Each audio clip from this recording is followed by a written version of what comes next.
किचनमध्ये तुमचं स्वागत आहे। मी आज तुम्हाला वेगळ्या पद्धतीने विठल्या इडली बनवून दाखवणार आहे। त्यासाठी लागणारे साहित्य बघा। मी आज रवा बेसन इडली तुम्हाला दाखवणार आहे। त्यासाठी लागणारा रवा हा असा बारीक रवा घ्यायचा। एकदम तुमच्याकडे जाड रवा असला तर तुम्ही हे करू शकता, मिक्सरला जरा फिरवून घेऊन बारीक करून घ्यायचं। 2 कप रवा घेतला तर 1 कप बेसन घ्यायचं आणि 1 कप तुम्ही रवा घेतला तर अर्धा कप बेसन। तर मी आता 2 कप रवा घेते।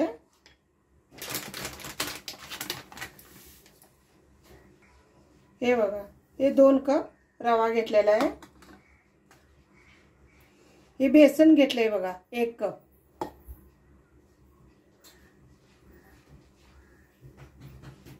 बेसन 1 कप घेतलेलं आहे। आता हे चांगलं चमच्याच्या सहाय्याने मिक्स करून घ्यायचं।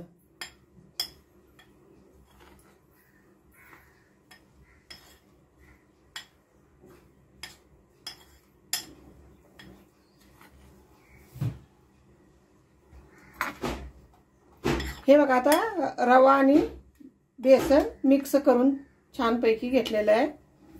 आता ह्याच्यात आपण दही टाकून घेऊ। आता दही टाकून घेऊ, हे 1 कप। आणि दही जरा आंबटच पाहिजे। आंबट असल्यानंतर अजून जास्त चवीला लागतं, इडल्या जास्त टेस्टी होतात जरा आंबूस अशा। आणि आता चिमटभर हळद टाकून घ्यायची, चिमटभर हळद, चवीनुसार मीठ।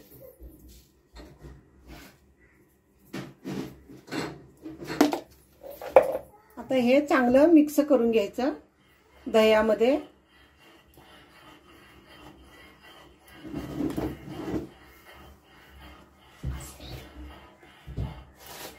थोडं पाणी टाकून घ्यायचं।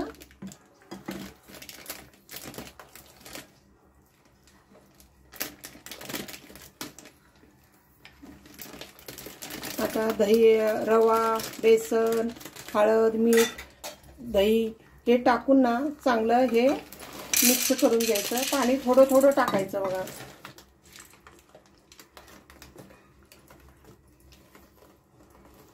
पण तुमच्याकडे बारीक रवा जर नसला तरी तुम्ही जाडा रवा मिक्सरला लावून हे केलं तरी चालतं। खूप छान होतात, लुसलुशीत अशा इडल्या होतात। आणि दही जरा आंबटच घ्यायचं। तुम्ही दही जर खात नसाल इडलीमधून तरी लिंबू पिळला तरी चालेल। लिंबू पिळून सुद्धा खूप छान होतात। चांगल्या अशा गुठल्या सगळ्या विरघळून घ्यायच्या बघा।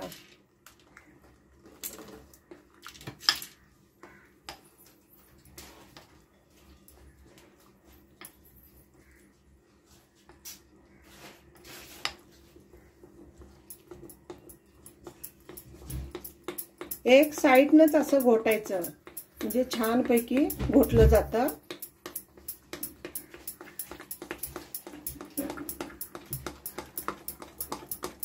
दुरदुरीत एकदम। आता हे 5-10 मिनिटांसाठी साईडला झाकण लावून प्लेट ठेवायची आणि साईडला ठेवून द्यायचं। तर आपण आता चटणीची तयारी करू। आता इडलीच्या चटणीसाठी बघा साहित्य, इथं मुठभर कोथिंबीर घेतलेली आहे, खोबरं, ओलं खोबरं घेतलेलं आहे। तुम्हाला जेवढी पाहिजे त्या पद्धतीनं तुम्ही हे मसाले वापरू शकता चटणीला। कोथिंबीर घेतली, खोबरं घेतलंय, अर्धा चमचा जिरं घेतलंय, अर्धा इंच आलं घेतलेलं आहे कट करून, 1 लसणीचा गड्डा, चणा डाळ 50 ग्रॅम घेतली, 5-6 कढीपत्त्याची पानं, 4-5 मिरच्या घेतलेत आणि चवीसाठी दही घेतलेलं आहे। आता हे बघा, हे सर्व मिक्सरच्या भांड्यामध्ये टाकून घेऊ।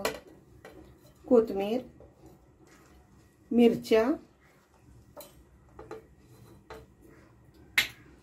अद्रक, खोबरं,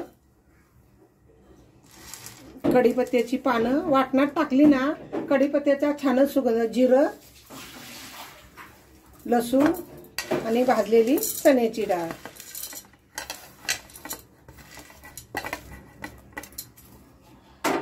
आणि आता हे दही, चवीनुसार मीठ टाकून घ्यायचं. कमी झालं तर नंतर बघू आपण. आता हे मिक्सरला वाटून घेते. अगोदर हे सुकच असं वाटून घ्यायचं, जाडसर असं सुकं वाटून घ्यायचं आणि नंतर मग थोडं पाणी टाकून परत वापस बारीक करून घ्यायचं. ही बघा चटणी आता कशी छानपैकी झालेली आहे. अशी दुरदुरीत अशी चटणी, बारीक एकदम, किती बारीक एकदम वाटलेली आहे. प्लेट ना तूप लावा, किंवा तुम्हाला तूप आवडत असलं तर तूप लावा, नाहीतर तेलात ब्रश ना तेल असं प्लेट ना लावून घ्यायचं, म्हणजे इथले आपल्या पटापट उचलायला मदत होते. हे असं तेल लावून घ्यायचं सगळ्या प्लेटना आणि साईडला ठेवायचं. आता हे बघा 10-15 मिनिटासाठी मी रवा आणि बेसन मिक्स करून ठेवलं होतं चांगलं भिजण्यासाठी. हे चांगलं असं हे साईडनंच असं घोटायचं पीठ.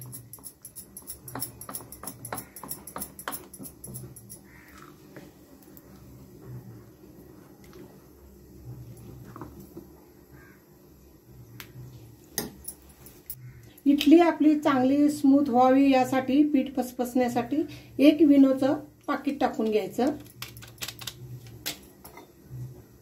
थोडंसं त्याच्यावर पाणी टाकून घ्यायचं आणि आता हे झाल्यानंतर ना एक तरपीच असं घुटून घ्यायचं. आणि हे विनो टाकल्यानंतर जास्त उशीर साईडला ठेवायचं नाही, लगेच इडली पात्रामध्ये टाकून घ्यायचं आणि पटकन ठेवून द्यायचं.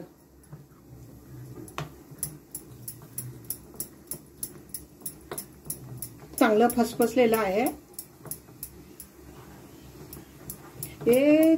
साईडनंच असं बघा चांगलं मिक्स करून घ्यायचं. आता आपण हे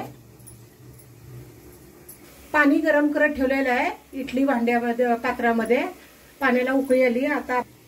आता आपण इडलीच्या प्लेटमध्ये आपण हे करून घेऊ.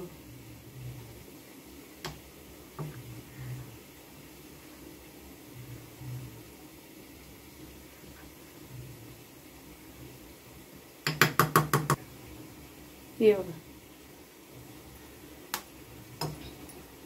हे आपण आता एक एक असं झालं ना हे ठेवून घ्यायचं. आता या पद्धतीनेच आता सगळं आपलं इडलीचं हे टाकून घ्यायचं.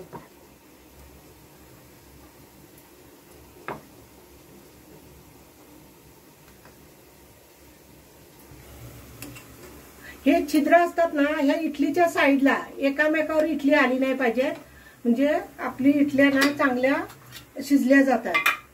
आता सर्व प्लेटा ना अशाच ठेवून द्यायच्या. हे बघा चारीच्या चारी प्लेटा मी ठेवून घेतलेल्या आहेत. आणि आता हे झाकण ना ह्याच्यावर जाम ठेवायचं आणि वजन काहीतरी ठेवायचं. ह्याच्यावर वजन काहीतरी ठेवायचं. पाण्याचा तांब्या ठेवला भरून तरी चालेल. माझ्याकडे खलबत्याचा वरवंटा आहे तो मी ठेवलेला आहे. 5-10 मिनिटं ठेवायचं. बघायचं एक वेळ चेक करून आपली इडली शिजली की नाही शिजली चाकूच्या साह्यानं बघायचं.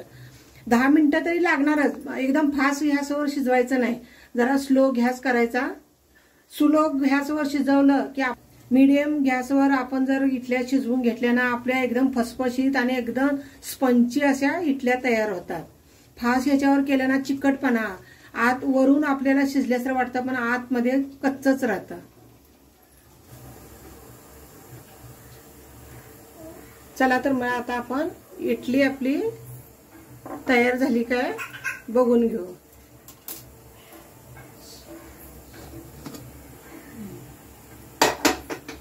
हे बघा इडली आता आपली शिजली काय चाकूच्या साह्यानं बघू. चाकूला जर हे बघा एकदम छान पैकी आपली इडली तयार झालेली आहे. दुसऱ्या इडली आपल्या चांगल्या स्पंजवानी शिजलेल्या आहे. आपण आता गॅस बंद करून घेऊ. आणि आता चांगलं 5 मिनिटं साईडला थंड करून घ्यायची आणि नंतरच इडली पात्रामधली इडल्या काढून घ्यायच्या। आता एक एक प्लेट आपण काढून घेऊ। आपल्या इडल्या आता गार झालेल्या आहेत प्लेटा। आपण आता इडल्या हे बघा कशा निघतात बघा, चाकूची पण गरज नाही आहे, एवढ्या एकदम प्लेटला बघा अजिबात चिकटलेल्या नाही आहेत।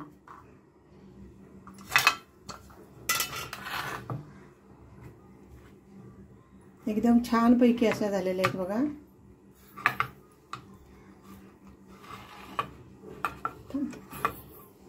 अशा सर्व इडल्या गार झाल्या ना एकदम आपोआप अशा हे होऊन येतात नुसत्या। असा हाताने जरा असा कशा इडल्या काढायच्या, हे असं धरायचं आणि असं ह्या साईडला असं खेचायचं, म्हणजे इडली अशी जोरात असं खेचली ना आपोआप अशा इडल्या निघतात बघा।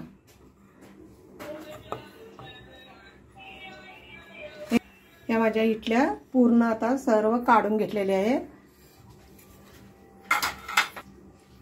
आता इडल्या तयार झालेल्या आहेत। आता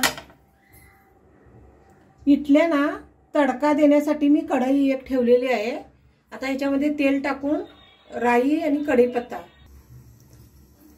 इडली पात्रामध्ये थोडं तेल टाकून घ्यायचं।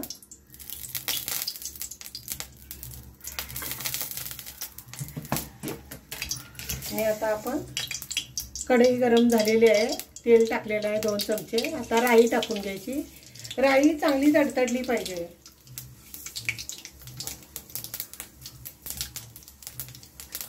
कढीपत्ता,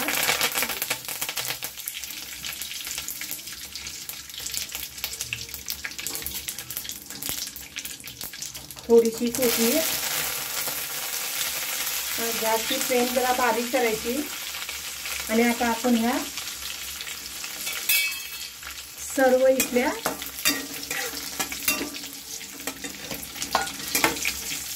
मिरची पण चांगली तेलामध्ये परतून घ्यायची। आणि आता आपण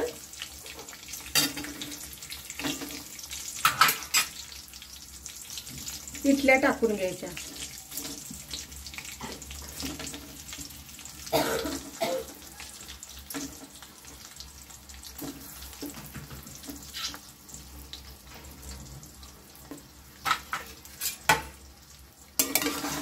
तसं हलवून घ्यायचं।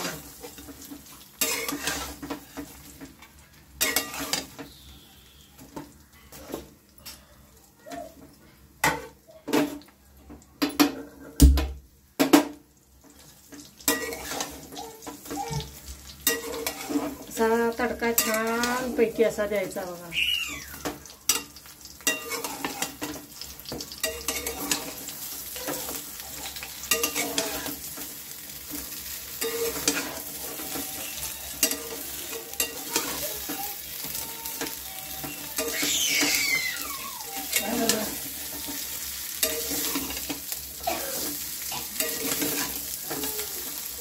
आपण आता गॅस बंद करून घेऊ।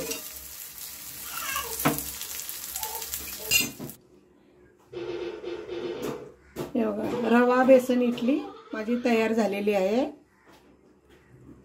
तुम्हाला जर माझी रवा बेसन इडली आवडली असेल तर लाईक करा, शेअर करा, कमेंटमध्ये सांगा मला, म्हणजे मला समजेल की माझी ज्या रेसिपी मी अपलोड केलेल्या आहेत त्या तुम्हाला कशा वाटतात ते मला माहीत पडेल। कमेंटमध्ये मला सांगत जावा। आणि नवीन असाल तर लाईक करा। आणि माझा हा इडलीचा व्हिडिओ पूर्ण पाहिल्याबद्दल धन्यवाद। आणि आता माझी इडली बघा किती स्पंची झालेली आहे, हे बघा किती स्मूथ झालेली आहे आणि अप्रतिम चवीला पण झालेली आहे। तुम्ही पण असं करून बघा आणि सबस्क्राइब करायला विसरू नका।